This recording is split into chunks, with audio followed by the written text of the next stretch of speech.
अद्भुत कथा। एकजना मान्छेले कुनै ठुलै अपराध गरेकोले सजाय पाउँछ, मृत्युदण्ड। तर त्यो मृत्युदण्ड एउटा अनौठो किसिमको थियो। त्यो मान्छेलाई एउटा अनकन्टार जङ्गलको गुफामा पुर्याइयो। त्यो गुफाभित्र ठुलो कोठा पनि छ, ठुलो हल जस्तो कोठा। अनि त्यो गुफा छिर्ने सानो ढोका छ। त्यो गुफाभित्र ठ्याक्कै सेन्टरमा एउटा प्वाल पनि छ जहाँबाट मान्छे निस्कन सक्छ। तर गुफाको जमिन र त्यो प्वालको बीचमा झन्डै 10-15 फिटको फासला थियो। 15 फिट जतिको दूरी थियो, त्यहाँबाट लाइट आइरहेको थियो। अब सजाय कस्तो भने, त्यो अपराधीलाई तिमी यो गुफामा 1 महिनासम्म रहन सक्छौ। 1 महिना सुरक्षितका साथ। त्यो प्वाल चाहिँ नि माथिको हो, त्यहाँबाट 1 बोतल पानी, एउटा पाउरोटी हरेक दिन खसालिनेछ। तर यो 1 महिना मात्रै। 1 महिनापछि न पाउरोटी आउँछ न पानी आउँछ। र तिमीलाई अर्को एउटा सुविधा पनि छ। यदि तिमी सक्छौ भने त्यो प्वालबाट भाग्न सक्छौ। कस्तो मृत्युदण्ड होला। यो सरकारको तर्फबाटको व्यवस्था थियो। तिमी चाहन्छौ भने त्यो प्वालबाट भाग्न पनि सक्छौ। र 1 महिनासम्म तिमीलाई बचाउनको लागि पानी र रोटी, खास गरी पाउरोटी पनि आइरहन्छ। तिमीसँग टाइम 1 महिनाको छ। यति भन्दै त्यो सरकारी मान्छे मूल ढोकामा ताला लगाएर जान्छ। अब बाँच्न को चाहँदैन, मर्ने रहर कसैलाई हुँदैन।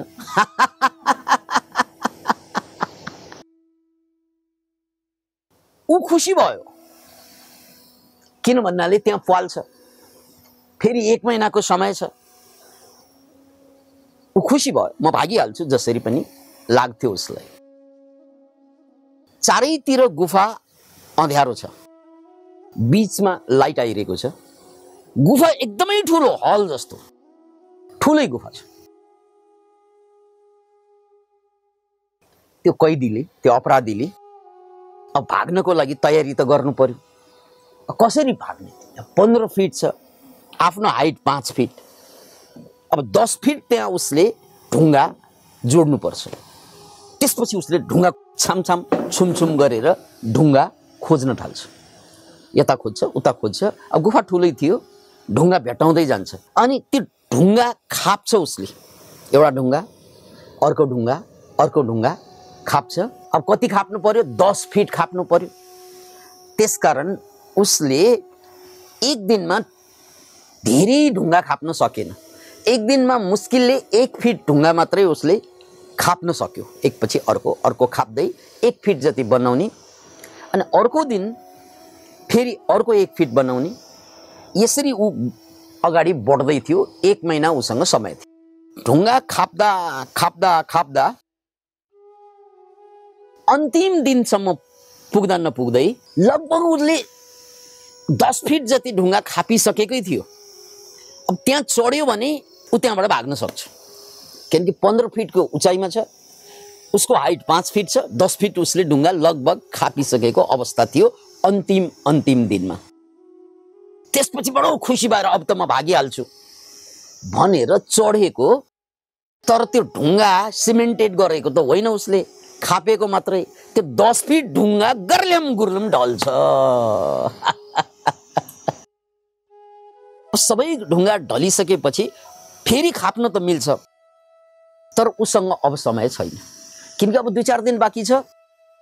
2-4 दिनभित्र उसले सबै ढुङ्गा खाप्न सक्दैन, तैपनि मर्ता क्या नकर्ता ट्राई गर्दै जान्छ र यो ट्राई गर्ने क्रममा नै ऊ त्यही मर्छ, भाग्न सक्दैन। अनि एउटा अद्भुत यो कथाको प्रसङ्ग के बाँकी रह्यो भने पछि 1 महिना बितिसकेपछि त्यहाँका अधिकारीहरू आएर उनीहरू सबैलाई थाहा थियो यो मान्छे भाग्न सक्दैन, सबैलाई थाहा थियो यो मान्छे भाग्न सक्दैन, त्यसकारण त त्यो सजाय दिएको।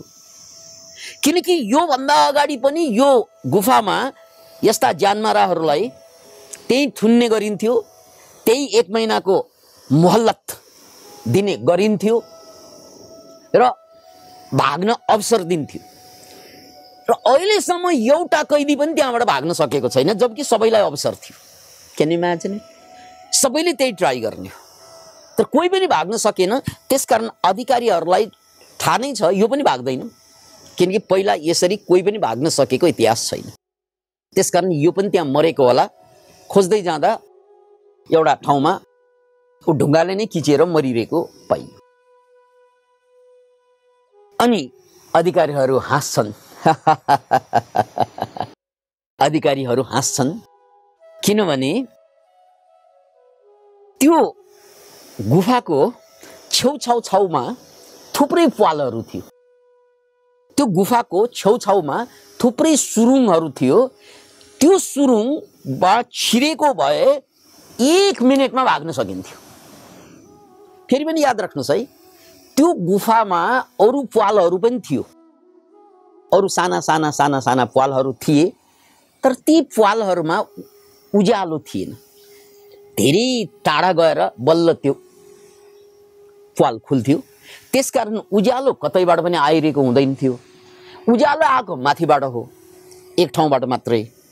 अरू ठाउँबाट छिरेर भाग्न त मिल्थ्यो, तर उज्यालो नभएको कारणले त्यहाँ भित्र छिर्ने कैदीहरूले अरू ठाउँमा कहिले ट्राई गरेन, पहिला पनि गरेन, अहिले यो अन्तिम कैदीले पनि गरेन, अब पछि आउने कैदीहरूले पनि गर्दैनन्।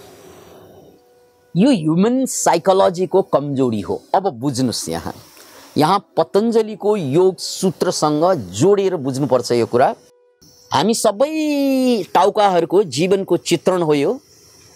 हाम्रो अगाडि एउटा प्वाल हुन्छ भाग्नको लागि, त्यहाँबाट उज्यालो आइरहेको हुन्छ, त्यो देखिरहेको हुन्छ। तर नदेखिने पनि धेरै प्वालहरू हुन्छन् जहाँबाट सजिलै भाग्न सकिन्छ। त्यो नदेखिने प्वालमा कसैले पनि कहिले पनि तराई गर्दैन। किन इमेजिन, ऊ देखिने प्वालमा मात्रै ट्राई गर्छ। यो भनेको के, हामीलाई सानै उमेरमा आमा बाबाले स्कुल पठाइदिनु भयो, नै नै भन्दा पनि पठाइदिनु भयो, होइन त पिटी पिटी पनि पठाइदिनु भयो, फकाएर धम्क्याएर। त्यही प्वाल, त्यही प्वाल हो त्यो जहाँबाट कैदी कहिले पनि निस्कन सक्दैन, ट्राई गर्छ। अनि किन स्कुल पठाएको? स्कुल गएपछि तिमी ठुलो मान्छे बन्छौ, धेरै कमाउँछौ, ठुलो मान्छे बन्छौ भन्ने यो बुझाइ हो क्या। त्यो प्वालबाट, अहिलेको कथाको प्वालबाट भाग्न सके झैँ पढेर ठुलो मान्छे बनेर सुखी हुन्छ भन्ने आमा बाबाको बुझाइ हो, होइन त?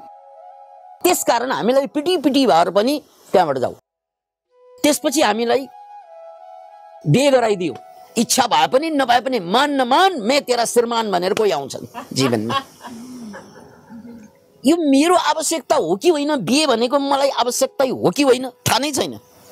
तर दिदीले गर्नुभयो, छिमेकीले गरे, साथीहरू गर्दैछन्, त्यसकारण तैँले पनि बिहे गर्नुपर्छ, किनकि हाम्रो परम्परा हो, रीति हो, रिवाज हो, गर्नै पर्छ। जबरजस्ती पनि बिहे गराइदिन्छन्, हो होइन? जबरजस्ती पनि, मेरो इच्छै छैन तै पनि गराइदिन्छन्। अनि त्यहाँ फेरि डायलग त्यही, बिहे गरेपछि घर जम गर्छौ तिमी, अनि त्यसपछि सुखी जीवन बाँच्छौ। को बाँचेको छ?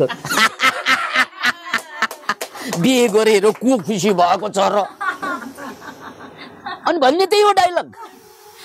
Can imagine? त्यही प्वाल, फेरि त्यो प्वाल, यहाँबाट भाग्न सकिन्छ, तराई गर, तराई गर, हो? तराई मात्रै गर्यौँ हामीले, अनि पहाडबाट खस्छौँ।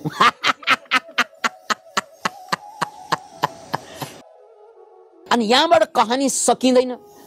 सन्तान जन्माउ, आमा बाबा आउँछन्, यत्रो भइसक्यो तिमीहरूले बच्चा जन्माउनु पर्दैन, यत्रो भइसक्यो, खोइ ऊ तिम्रो दिदीले जन्माई, तिम्रो भाइले जन्माए, तैँले नजन्माउने, ल अब मेरो यो सन्तान आवश्यकता हो कि होइन, मलाई सन्तान चाहिने हो कि होइन, आई जस्ट डोन्ट नो, मेरो आवश्यकता हो कि होइन मेरो सन्तान थाहा छैन, तर तिमीले जन्माउनु पर्छ भनेर डन्डा लिएर आउँछन् मान्छे। यानी शब्दको डन्डा त बर्साउँछन् नि, हो यत्रो भइसक्यो बिहे गएको, नपुसक त होइनौ तिमीहरू भन्न बेर छैन। यानी हामीलाई यसरी बाध्य बनाइदिन्छ, सन्तान मलाई जन्माउन आवश्यकता हो होइन थाहा छैन, तर उनीहरूको कारणले जन्माउन बाध्य हुन्छ। फेरि त्यही पाल, अब सन्तान जन्माएपछि जिन्दगी खुसी हुन्छ, जिन्दगी धन्य हुन्छ, राइट? त्यही डायलग।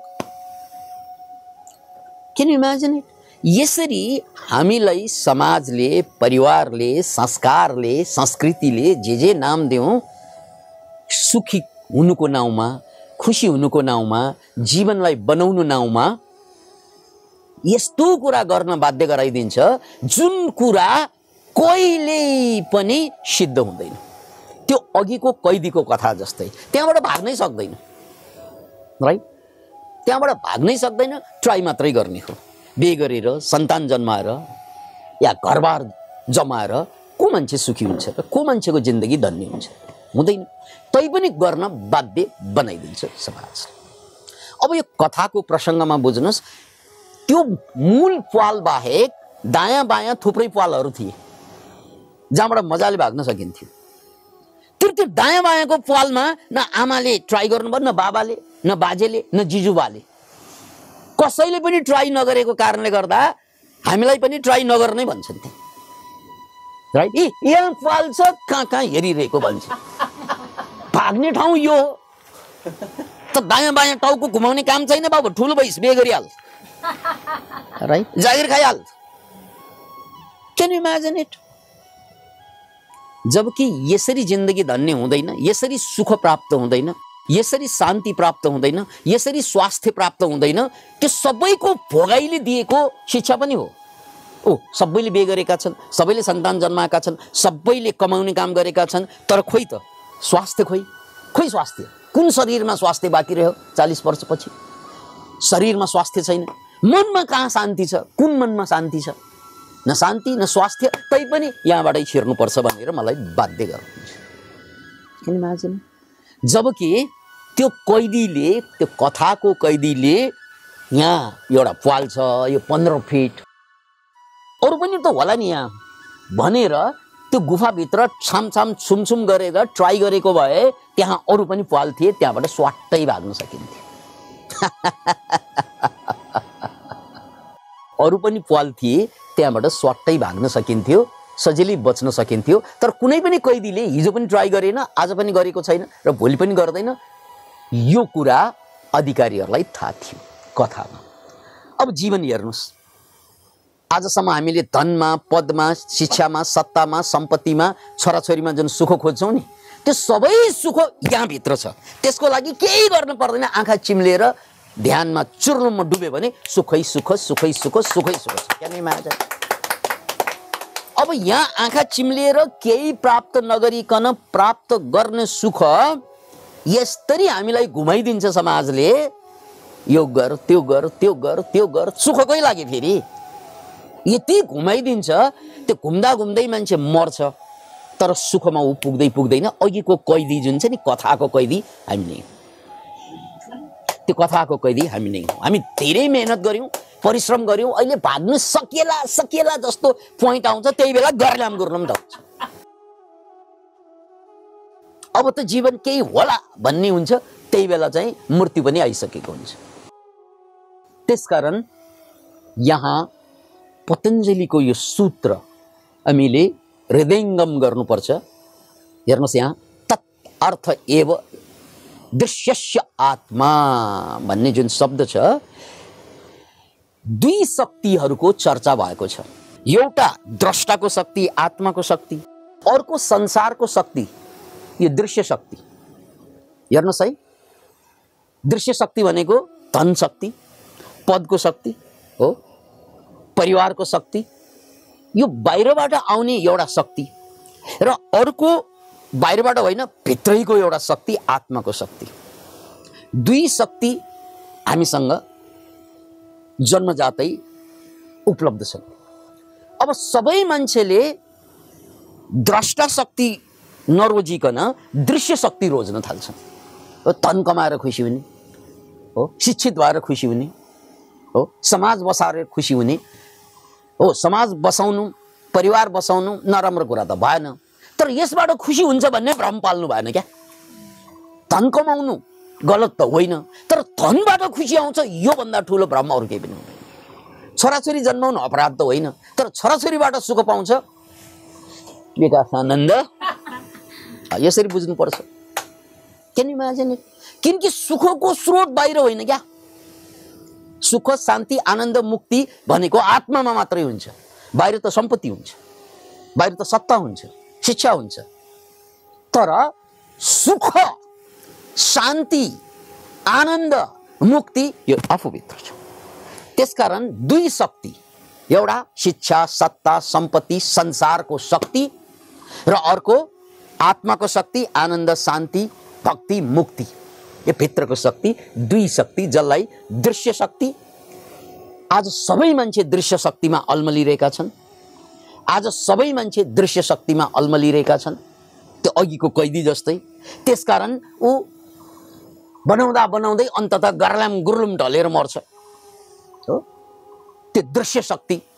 अब अर्को द्रष्टा शक्ति, आफै भित्रको शक्ति। दुई शक्ति छ। यो शक्तिमा पतञ्जलि भन्नुहुन्छ कि हरेक मान्छेको कर्तव्य यो हो कि यो दृश्य शक्ति जति पनि देखिएको शक्ति छ, त्यो दृश्य शक्ति पनि द्रष्टा शक्तिबाट नै निस्केको हो। त्यसकारण द्रष्टा शक्तिलाई प्राप्त गरेपछि, बुझेपछि दृश्य शक्ति त सित्तैमा हुने, फ्रीमा हुने। क्यान यु इमेजिन, फ्रीमा। उदाहरण चाहियो हजुर, सुन्नुहोस्। भगवान बुद्ध, सिद्धार्थ गौतम, लुम्बिनीवासी दरबार त्याग्नु भयो, सबै कुरा छोड्यो। त्यसपछि भिख मागेर गुजारा गर्नुभयो, सबैले थाहा भएको कुरा, भिक्षामदेखि, राइट। पछि उहाँलाई ज्ञान प्राप्त भयो, आनन्द प्राप्त भयो, मुक्ति प्राप्त भयो, शान्ति प्राप्त भयो। त्यो सबै प्राप्त भइसकेपछि उहाँले प्राप्त गर्नुभएको प्रसाद त्यो जमानाको सारा मान्छेले प्राप्त गर्न लालायित भए। के भिखारी, के राजा, यिनीहरू भगवान बुद्धको पछि पछि लागे। र उनी श्रावस्तीमा छँदा भगवान बुद्धलाई के लाग्यो भने यो साधनाको हिसाबले यो श्रावस्तीको यो वन जसलाई जेठवन भनिएको छ, त्यो जेठवन भन्ने ठाउँ, त्यो वन अत्यन्त ऊर्जावान। त्यसकारण भगवान बुद्ध त्यहाँ धेरै लामो समय रहनुभयो। सम्भवतः सबभन्दा लामो समय उहाँले श्रावस्तीमा बिताएको देखिन्छ। अनि त्यो बेला श्रावस्तीका राजाहरू कौशल नरेश, प्रसेनजित बुद्धलाई भेट्न आउने गर्थे। त्यही क्रममा एकजना त्यो बेलाको सबभन्दा धनी मान्छे अनाथ पिण्डिक महाजन पनि बुद्धको दर्शन गर्न आउँथे। र उनलाई के लाग्यो भने म यो देशकै सबभन्दा धनी मान्छे, यो ठाउँकै सबभन्दा धनी मान्छे, यति धन जति मसँग छ त्यति कोहीसँग छैन, तर यो सारा धनको बावजुद पनि यहाँ शान्ति छैन क्या, यहाँ आनन्द छैन, यहाँ शान्ति छैन, सारा धन छ। अनि यो भिक्षुकको अगाडि बस्दा, यिनको कुरा सुन्दा, यिनले भने जस्तो आँखा चिम्लेर ध्यानमा बस्दा यति अद्भुत शान्ति मिल्छ, त्यो मेरा जिन्दगी भर बाउ बाजेदेखि लिएर कमाएर ल्याएको सम्पत्तिले पनि दिइरहेको छैन। त्यसकारण उनको धर्मचित्त उत्पत्ति हुन्छ अनाथ पिण्डिकको।